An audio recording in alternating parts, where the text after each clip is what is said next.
Good morning, children. I hope you must have understood what are greenhouse gases, what are its effect on the earth, and how it causes global warming. Now the question is, how can we prevent or control global warming? We can control global warming by practicing the 3 R's, that is reduce, recycle and reuse. For reducing this we will have to reduce use of fossil fuels like petrol and coal and encourage use of public transport मतलब बस आप अपने घर की car का इस्तेमाल कम करें और पब्लिक ट्रांसपोर्ट जो है उसका इस्तेमाल ज़्यादा करें तो ये पेट्रोलियम एनर्जी को कम कंज्यूम करेगा। ठीक है।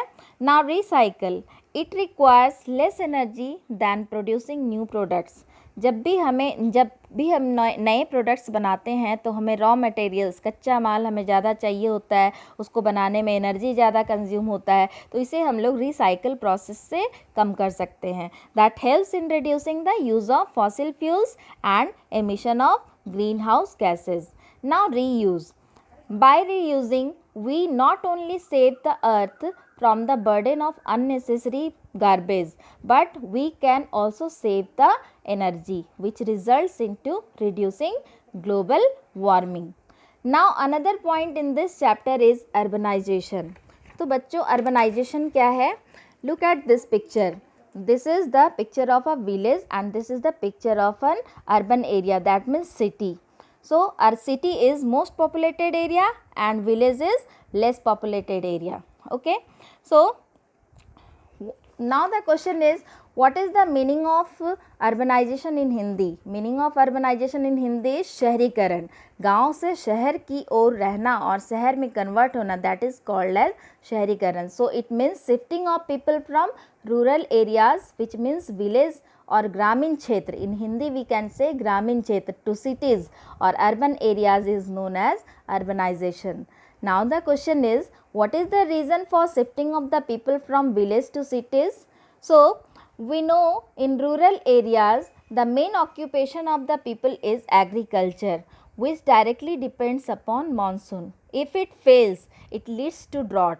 मतलब क्या हुआ कि अर्बन विलेज में रहने वाले लोग एग्रीकल्चर पे, कृषि पे डिपेंड करते हैं और कृषि किस पे डिपेंड होता है?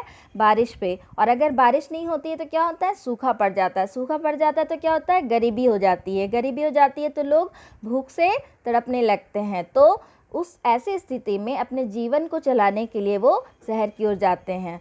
There are many other natural calamities like flood.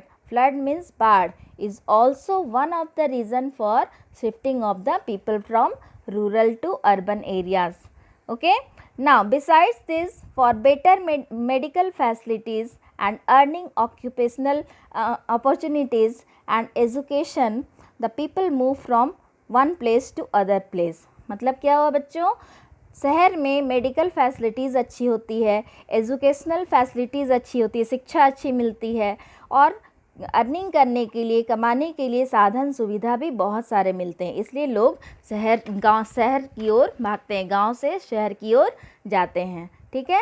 Now what are the effects of urbanization? अब क्या हुआ? गांव के जो पॉपुलेशन है वो कहाँ आ गई? शहर में आ गई. तो गांव का पॉपुलेशन और शहर का पॉपुलेशन मिलके मोस्ट पॉपुलेटेड एरिया हो गया. तो so urbanisation has led to an increase in population growth. Okay. For providing shelter to them, अब सबको रहने का जगह चाहिए तो उनको रहने का जगह देने के लिए, for providing shelter to them, vast areas of forest and farm lands are cleared. पेड़ों को काटा जाता है, बिल्डिंग्स बनाया जाता है, घर बनाया जाता है. और तो इससे क्या होता है? इससे क्या होता है? पॉल्यूशन फैलता है. पेड़ नहीं रहेगा तो कार्बन डाइऑक्साइड, जैसा कि आप लोग को पता है कि पेड़ कार्बन डाइऑक्साइड का इस्तेमाल अपने फूड बनाने के, फूड प्रिपरेशन के प्रोसेस में करता है. तो पेड़ नहीं रहेगा तो क्या होगा? वहाँ पे पॉल्यूशन फैलेगा. ठीक है. The use of automobiles, home appliances like fridge, TV, air conditioners have increased that consume a lot of energy and release CFCs. As I have told you, what are CFCs? That are chlorofluorocarbons and other greenhouse gases also released that mix in with the atmosphere and that resulting into global warming. Okay.